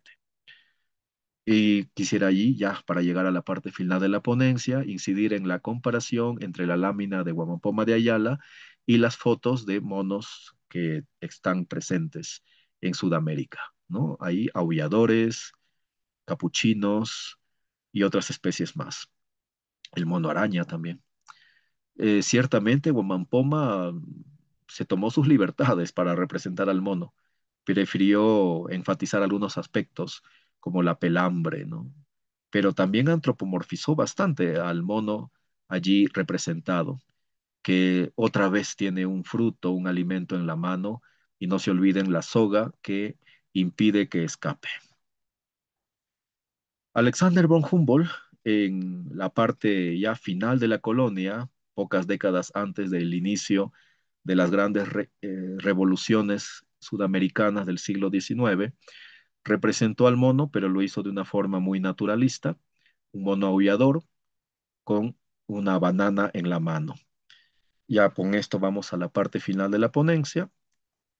Volvemos a los mapas. Hemos explorado una pequeña parte de Sudamérica, los Andes peruanos, con algunas referencias puntuales a Venezuela y Chile, y nos hemos dado cuenta que aún en este territorio, donde no habitan los monos regularmente, donde el ser humano los introduce de manera forzada, como la costa y sierra del Perú, la presencia iconográfica del mono es muy amplia, es muy frecuente, pero la evidencia arqueozoológica es relativamente escasa en comparación. Esta era una de las vasijas Casma que habíamos presentado anteriormente. Si lo comparamos con la iconografía, perdón, con las fotografías de los monos actuales, vemos que el artesano o la artesana del pasado tuvo bastante interés en reducir la corporalidad y conducta del mono a ciertos rasgos fácilmente reconocibles. Ya para debatir un poco, ¿no? Cuestiones menos iconográficas, sino más sociales, tenemos que acentuar que las relaciones entre seres humanos y primates no humanos es muy compleja. No se puede reducir, no hay que ser reduccionista en este caso. Hay que alejarnos en cierta medida de la visión idealista de la iconografía, que es un constructo que tiene metas, como legitimar las subordinaciones, ¿no? del mundo natural frente a la sociedad humana.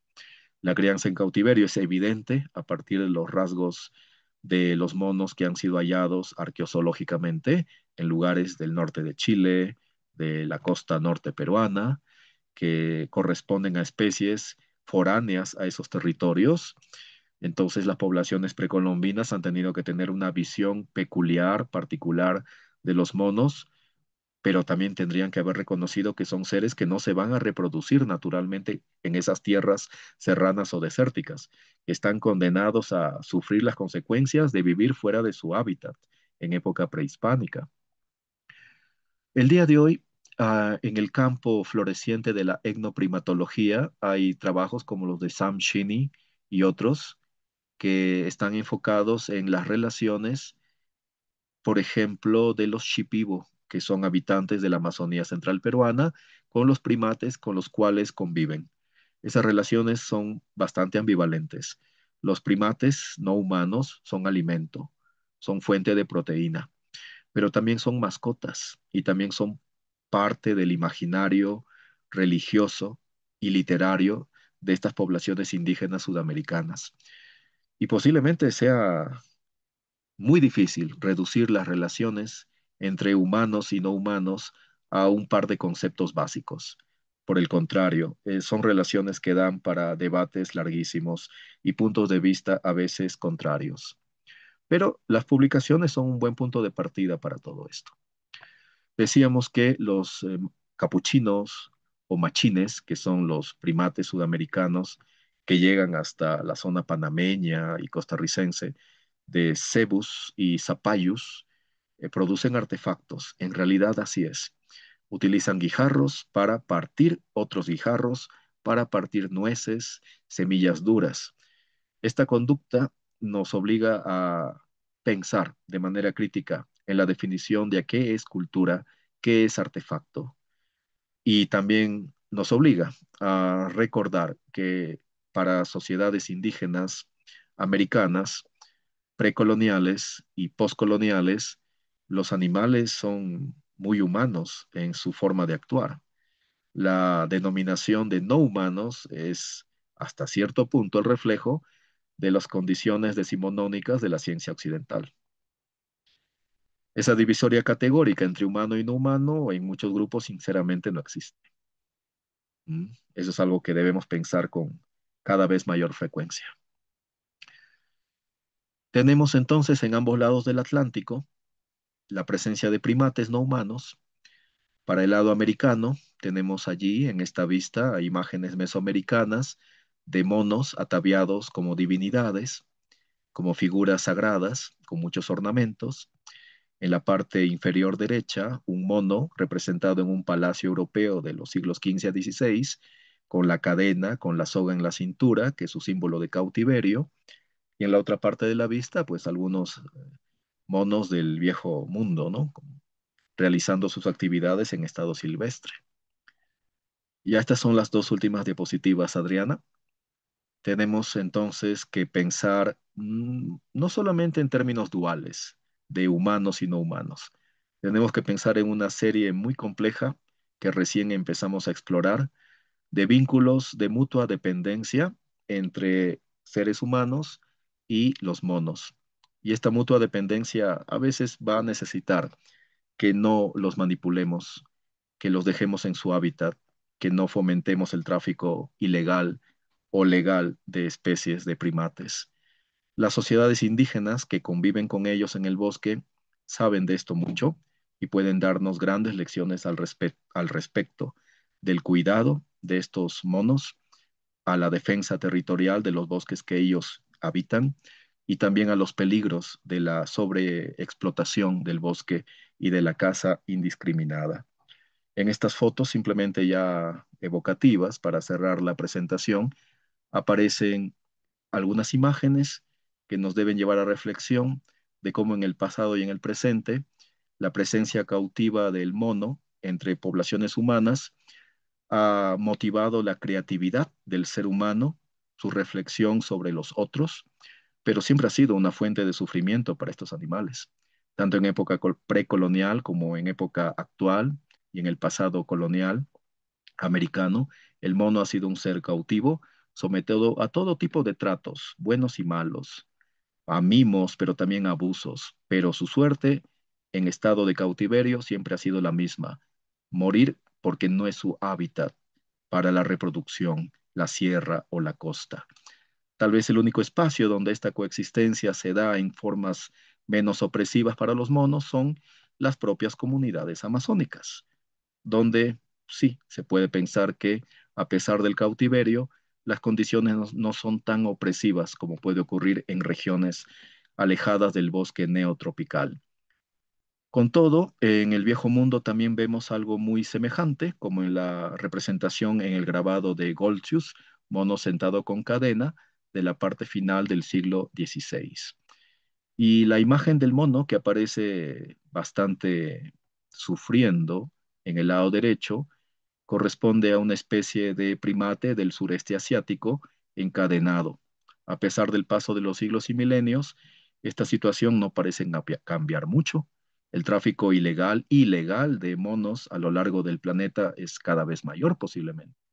Tanto así que algunas especies están en peligro de extinción por sobrecaza y pérdida del hábitat y este tráfico de, entre comillas, mascotas que no hace otra cosa en el mundo contemporáneo, urbano, sobre todo consumista, que poner en riesgo nuestra propia humanidad, porque así como los tratamos a ellos, muchas veces también vemos el trato entre los propios Homo sapiens.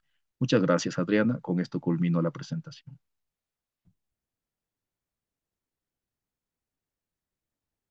Hola, perdón, es que no le podía apretar aquí bien, pero muchas felicidades, gran trabajo el tuyo. Ok, La dejo verdad, de compartir entonces, ¿no? muy bien, sí, me parece Gracias. bien. Ujú. Listo. La verdad es que es todo un recorrido, bueno, por el tiempo y por los materiales de cómo se plasma, pues bueno, este contacto, ¿no? Con diferentes especies. Por ejemplo, pues bueno, lo que tú decías, desde la visión netamente del registro arqueozoológico con las evidencias biológicas o las representaciones. Bueno, sobre todo hacías énfasis en las biológicas, ¿no? Pero también, pues bueno, la arqueología ve estas otras en la iconografía, en los espacios, digamos, grabados. Me parece súper interesante cómo incluso fue evolucionando, ¿no? Incluso los materiales con los que se hacían, el estilo, algunas cosas muy, digamos, donde se puede distinguir claramente la imagen, digamos, como anatómica del mono, y en otros era como más abstracto, ¿no? Bueno. Yo puedo hablar aquí 1000 horas, pero me gustaría muchísimo más que los que están presentes en la sala pudieran comentarte y me gustaría mucho que pudiera ser de forma abierta. Sí, Como por decíamos, supuesto. este espacio es básicamente para el diálogo, para que todos podamos hablar abiertamente y que, pues ahora sí que si hay dudas, comentarios, que platiquemos como amigos, ¿no? Entonces, si alguien quiere abrir su micrófono, bueno, nada más es cuestión de alzar la manita y les damos acceso. Adelante. Gracias, Adriana. Gracias a ti.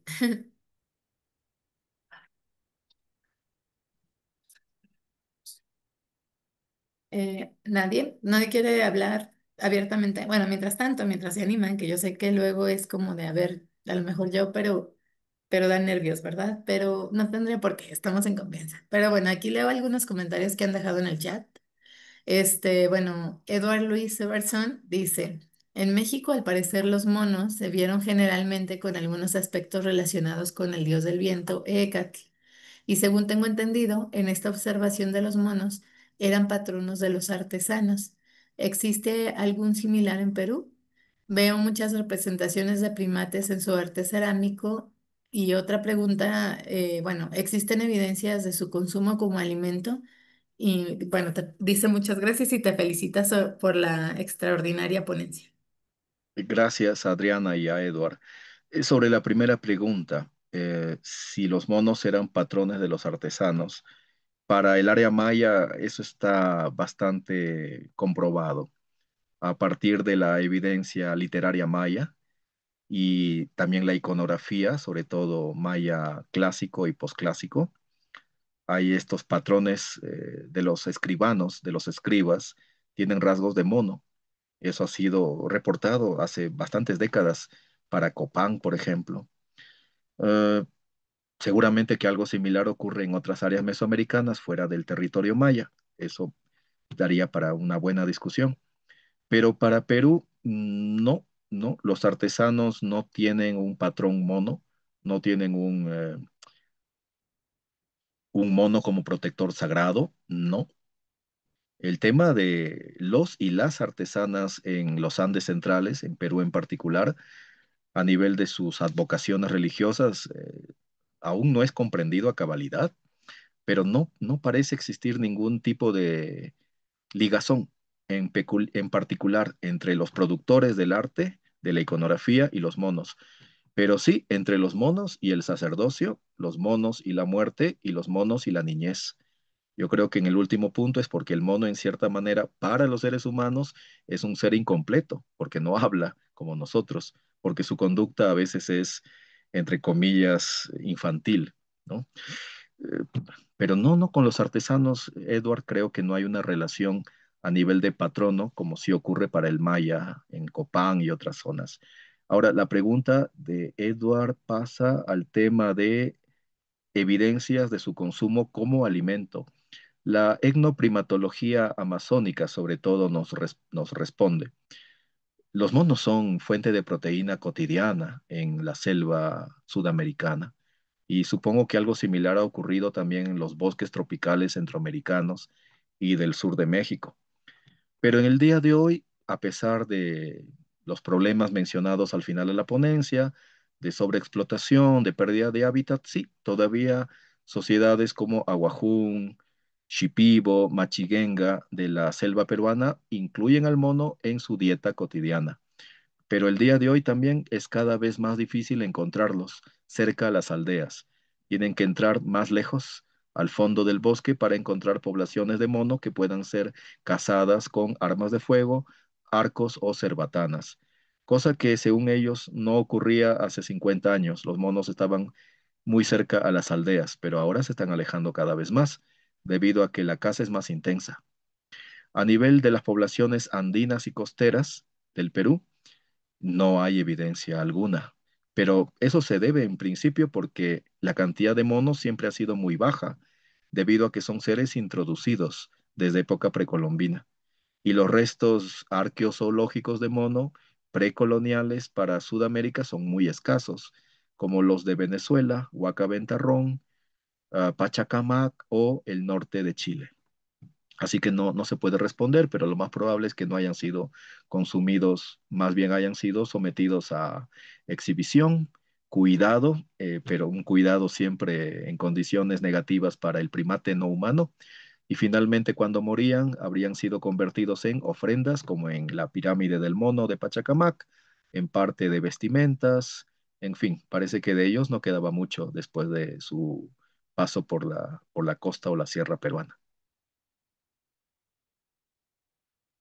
Interesante, ¿verdad? Bueno, de cómo se extendió, pues bueno, esta presencia de, pues de este animal, o bueno, de esta especie de este animal con sus variantes, con todo lo que refieres, bueno, de pronto no, pareciera como una selección, pues en otro sentido, en el sentido de, pues bueno, como decías, es tan parecido a nosotros y como si en él se plasmaran muchas eh, pues bueno, ideas, de pronto lo que describías en las posiciones de las imágenes, de cómo su figura es antropomorfa, aunque sea un animal.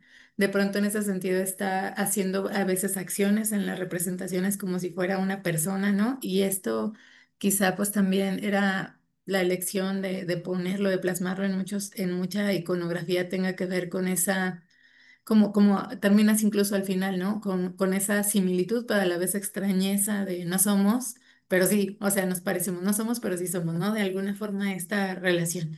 Bueno, bueno, ahorita sigo leyendo los comentarios en el chat, pero el doctor Bernardo quiere participar de forma abierta. Bueno, Vale, adelante. vale, vale. Hola, hola, muy buenas tardes. Antes que nada, permíteme felicitarte, una presentación muy, muy completa. Poco sé yo acerca de monos. Yo realmente a lo que me estoy enfocando ahorita es a los recursos costeros, básicamente a los peces, y anteriormente con el doctor Raúl Valadez hacia lo que serían los caños. No es tan diferente la situación en cuestión de la arqueozoología o de los restos arqueozoológicos acá para el centro de México. Yo tengo aproximadamente 30 años investigando este tipo de materiales y en 30 años solamente me he encontrado con un fragmento de mandíbula en el Palacio de Xala, en Teotihuacán. De ahí en fuera no he tenido contacto con ningún otro tipo de material que se refiera a los monos. Es un tema realmente fascinante. Evidentemente es algo que en lo particular se me escapa de las manos. Yo no me he adentrado con ellos, pero sí me gustaría, a partir de esta presentación que tú tienes y de algunos alumnos que nos están acompañando, invitarlos a que participen en el estudio de los primates aquí en México, porque sí es como que un espacio que hace falta llenar con ese tipo de información. De antemano, muchísimas gracias por esta presentación y créeme que voy a tratar de ver a algunos alumnos que se vayan interesando en el tema, ¿no? En cuestión de lo que sería la cerámica, sí tenemos algunas representaciones de monos acá.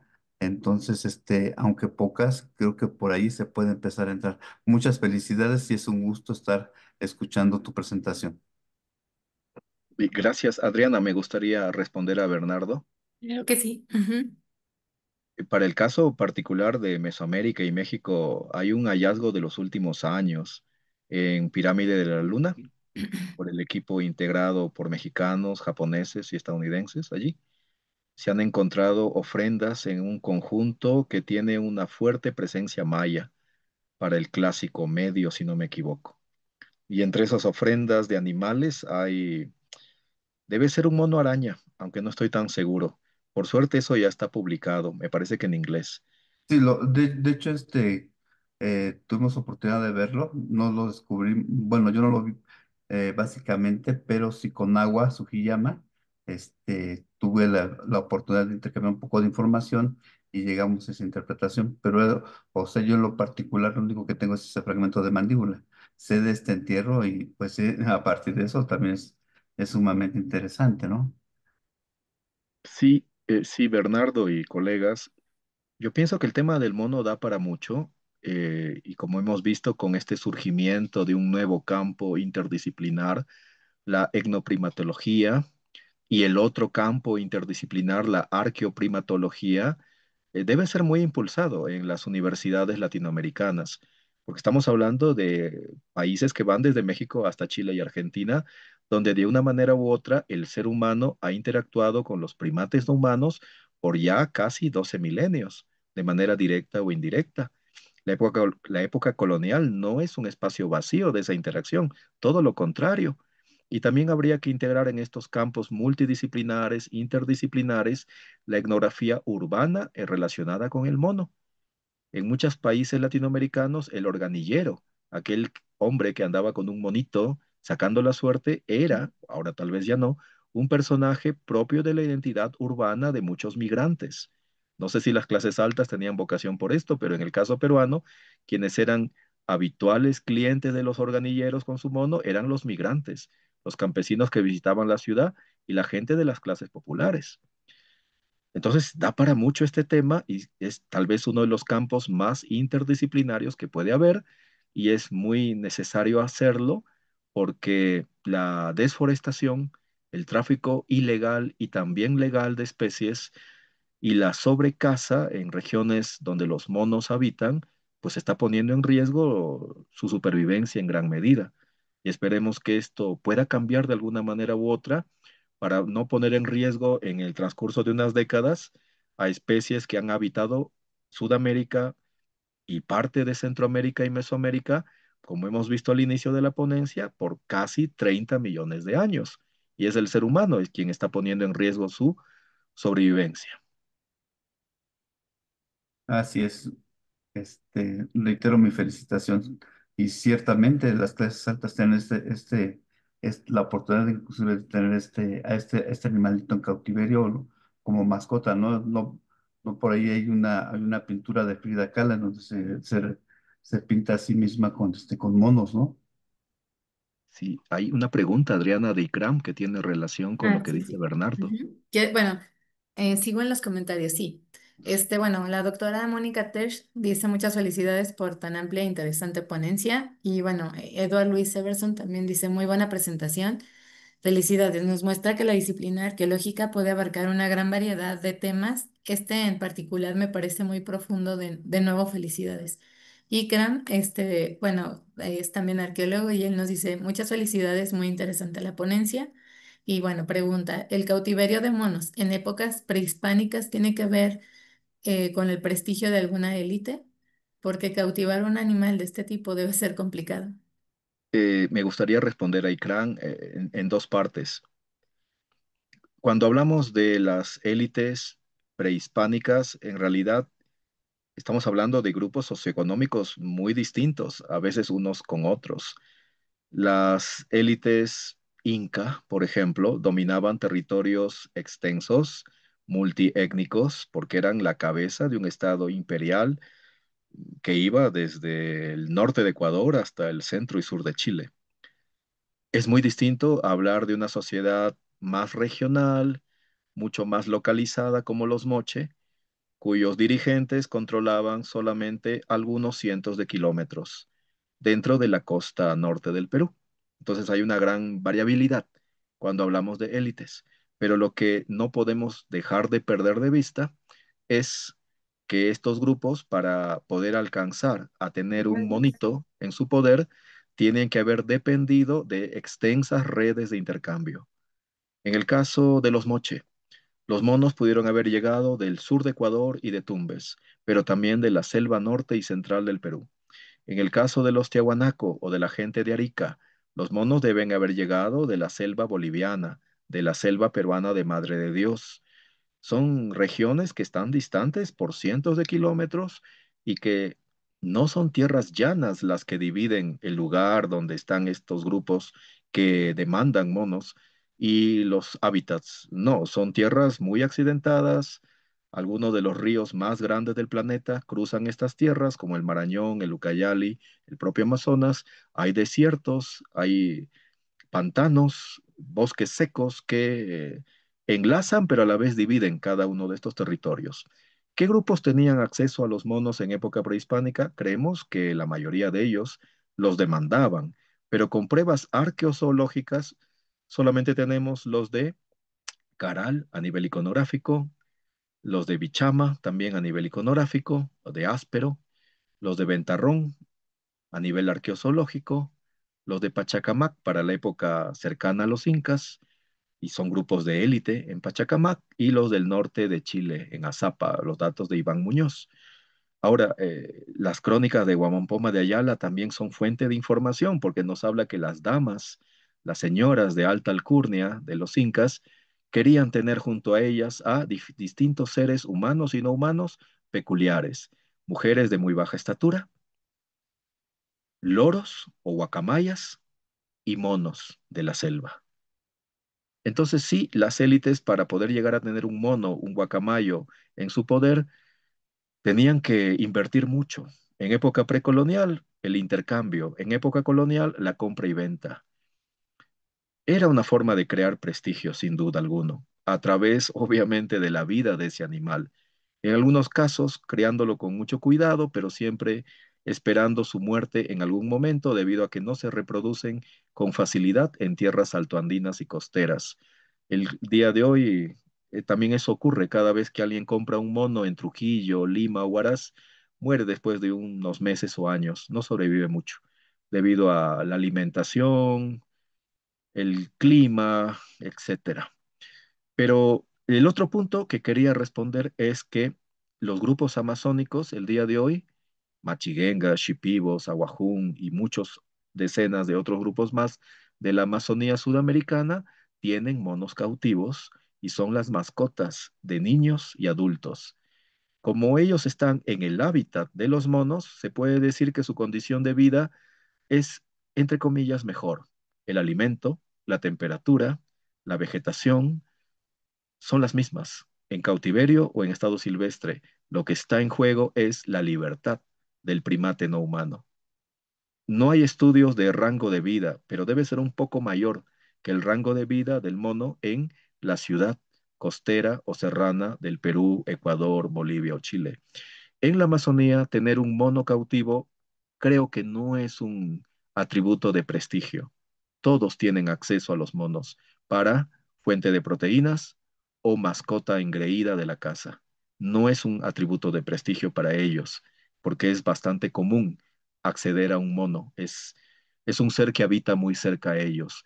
Pero para la gente tiahuanaco, la gente de Arica, de Pachacamac, de Ventarrón o Caral, llegar a un mono es prácticamente una proeza, porque son seres que tienen que ser traídos vivos desde cientos de kilómetros de distancia por gente que habla otros idiomas, por intermediarios que van a aumentar el costo de este ser hasta que llegue a su lugar de destino. Y lo curioso es que llegaba vivo, por algún tiempo por lo menos.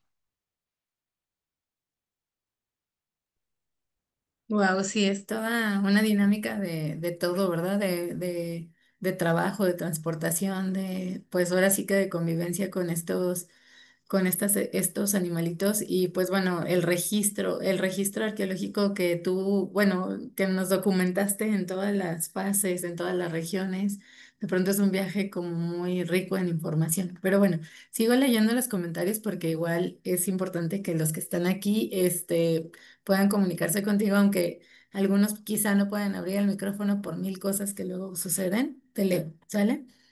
¿vale? Bueno, dice Luz de Luna, fascinada y agradecida desde Uruguay por tu ponencia e investigación tan interesante. Bueno, Edward Luis Severson, nos dice, gracias por las respuestas tan completas. Buscaré un poco más de su trabajo para enterarme un poco más. Siempre es un placer ver arte de Perú prehispánico. Muchísimas gracias. Y bueno, Ikram dice muchas gracias. Muchísimas gracias por la respuesta. En algunas especies exóticas para tenerlas de mascota deben matar a la madre. ¿Con estos monos pasa lo mismo? Para época prehispánica es imposible saberlo. La única forma de llegar a tener una comprensión de la obtención, del momento de obtención, es mirar a los grupos amazónicos actuales. Y ellos tienen dos procedimientos fundamentales, ¿no? Matar al animal para cuando quieren obtener carne o atrapar a la cría para convertirla en mascota. Pero en el caso de la captura de la cría, no siempre se recurre a la muerte de la madre. No, no siempre. No es un acto universal.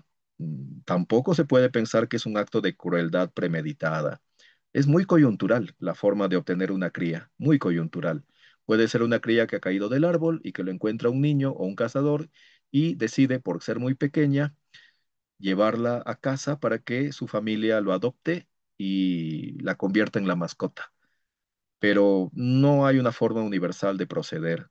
Ahora, lo que sí se sabe es que las mujeres de la Amazonía a veces amamantan a estas crías pequeñas convertidas en mascota. Pueden ser monos, pueden ser los pecarís y los amamantan como a un bebé pequeño.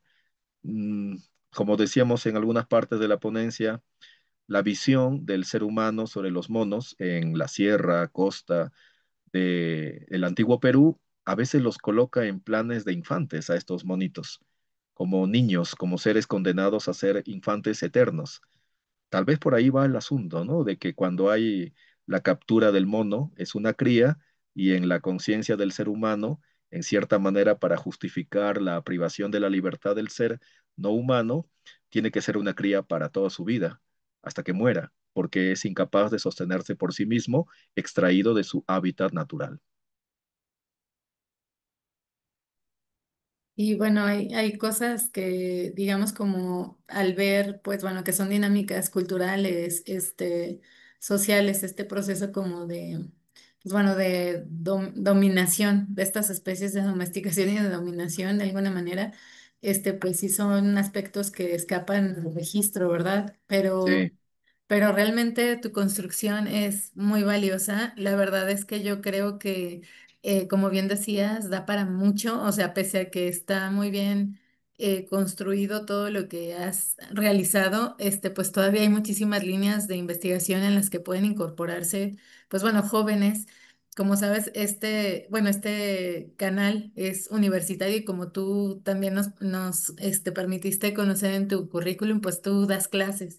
Entonces yo creo que es como una forma de que se inspiren, o sea, de al ver tu trabajo, al ver todo lo que se puede lograr, pues lo que podrían ellos animarse a contribuir, ¿no? Incluso lo que decía el doctor Bernardo, ellos, bueno, ellos también trabajan en la Universidad Autónoma de, bueno, en la UNAM, en la Universidad Autónoma Nacional de México, y también tienen pues diferentes estudiantes con los que trabajan, y pues bueno, aquí nos dejan esa posibilidad de acercarse a ver, pues quizá en contextos variemos, pero pues como tú, lo que les decía, pese a que no es norte, tenemos metodologías que pueden implementarse.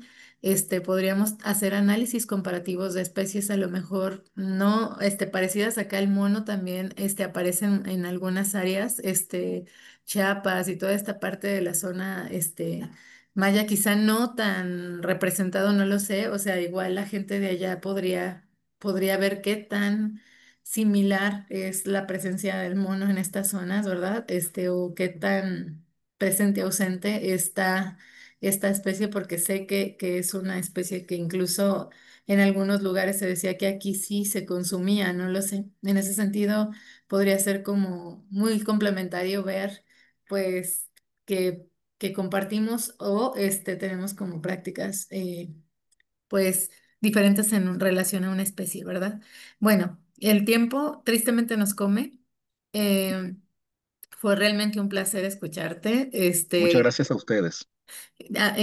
Yo quisiera que nos dieras como un cierre, no sé, a lo mejor una reflexión final, no sé, a lo mejor un consejo, una motivación para, te digo, aquí nos ve desde Sí, un por joven supuesto. estudiante hasta profesionales, pero nos gustaría, pues bueno, escuchar como algo que nos dejaras como para llevarnos. Ujú.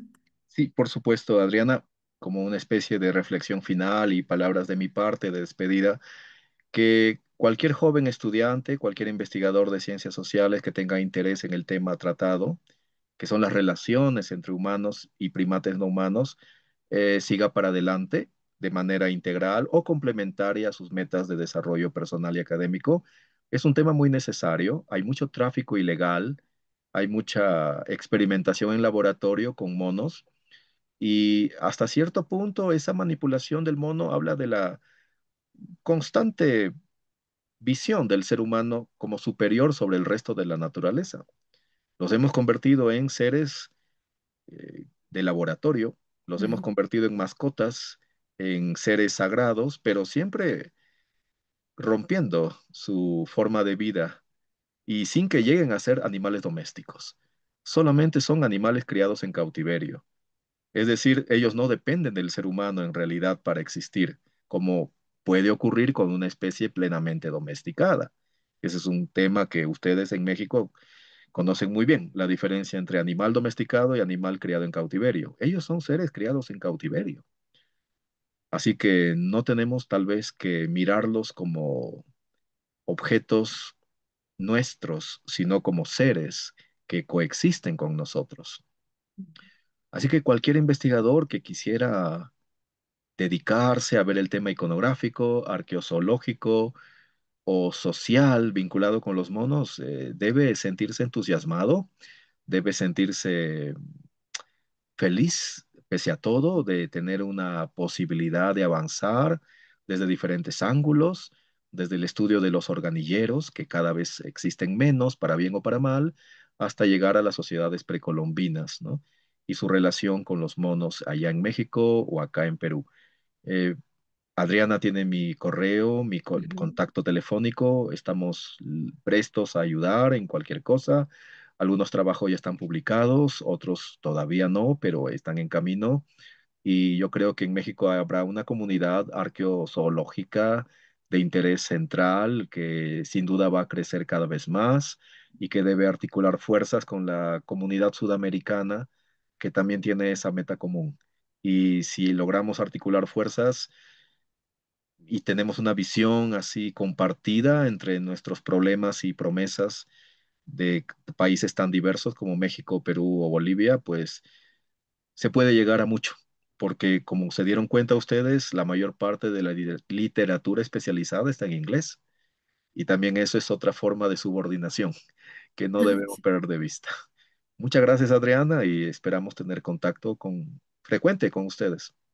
Sí, cuando gustes, este es tu espacio para compartirnos todo lo que quieras, investigaciones. Vimos que tu perfil es muy amplio y también cuando gustes, pues bueno, podríamos incluso hasta coordinar sesiones para los chicos en el espacio formativo.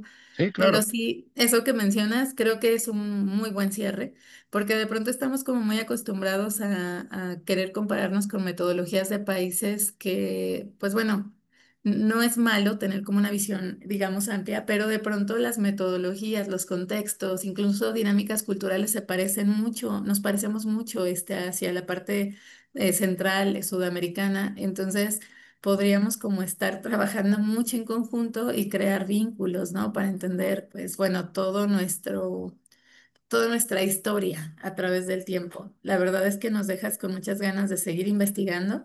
Y sí, como dicen, aquí, pues bueno, tenemos el contacto del doctor cuando gusten. Aquí luego pasamos. Bueno, y insisto, aquí está tu espacio para cuando tengas más cosas que compartirnos. Seguramente tienes un montón, pero que digas, esta quiero. Bueno, Muchas me, gracias, Adriana. me despido de ustedes, invitándolos a que se conecten el próximo jueves 16. Básicamente, bueno, vamos a hablar sobre la aplicación de la multidisciplinariedad en arqueología y de varias visiones sobre la figura del cazador-recolector. Esperamos que puedan participar con nosotros. La próxima sesión es en horario regular, es de 11 a 1 y ojalá que puedan conectarse ya sea por medio de Zoom solicitando el enlace por vía correo como lo hemos estado haciendo o se conecten pues por las páginas de la universidad, ya sea en el Facebook o en YouTube. También algo que es importante, quien no pudo estar, o sea, los que estuvieron y que de pronto dicen, híjole, a lo mejor a alguien, a mi amigo que está trabajando este tema, o no sé, a alguien que le gusta, pues bueno, referente a la cultura peruana, no sé, por placer, por investigación, por lo que sea. Compartan. Yo creo que es muy bueno que hagamos estos lazos para que los trabajos de de los investigadores, pues bueno, se proyecten, pero también para que contagiemos a nuevas generaciones de la pasión por conocer la historia del mundo y de sus diferentes, manifestaciones, ¿no? Pues les agradezco, espero que estén, bueno, que los podamos ver nuevamente por acá. Y pues bueno, ya no leí, pero Giel nos dice que muy agradecida por la ponencia y que también agradece y nos vemos pues para el próximo jueves. Gracias a todos. Muchas gracias, chao.